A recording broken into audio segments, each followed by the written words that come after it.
大家好，我是于姐。我们每家每户每到过年的时候都会炸鱼，相信有很多人都不知道炸过鱼的油怎么处理才不腥。今天就来教大家一招，用一把黑芝麻就能搞定。处理好的油不但没有腥味，而且还香喷喷的，不但炒菜好吃，而且调凉菜也很香哦。喜欢的朋友先收藏起来吧。首先来准备一下处理油的香料，先把葱给它拍2刀，给它拍扁，拍扁之后给它放入盘中备用。接下来我们再来切点姜，首先呢把姜给它切成片，然后呢再给它切成丝。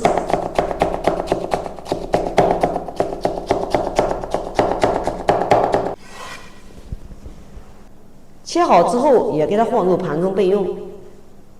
接下来我们再来切一点洋葱，把洋葱也给它切成丝，不需要切太细哈，随便给它切一切就可以了。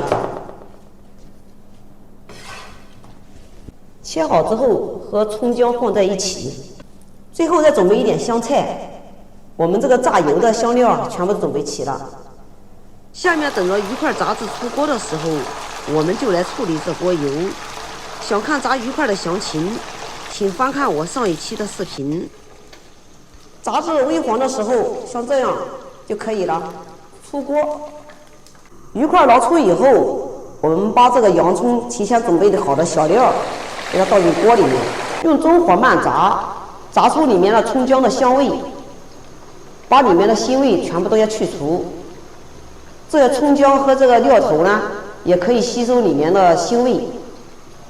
用中火慢炸，把里面的香料全部都给它炸干，炸干里面的水分以后，现在把里面的香料全部都给它捞出。这个香料头也不要倒掉，加点水给它煮开，下面条或者煮汤也特别的香。料渣捞出以后，再加上一点点的白芝麻，可以去腥增香。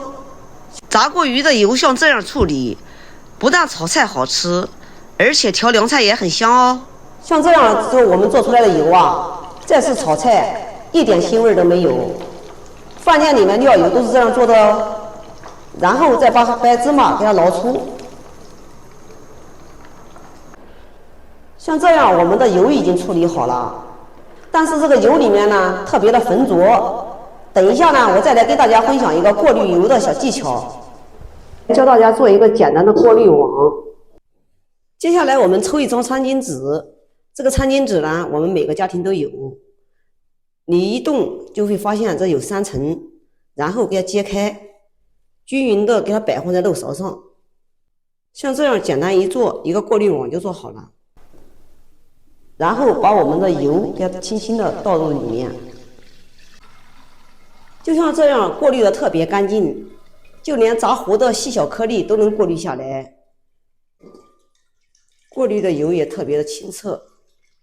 好了，今天的视频就给大家分享到这里吧。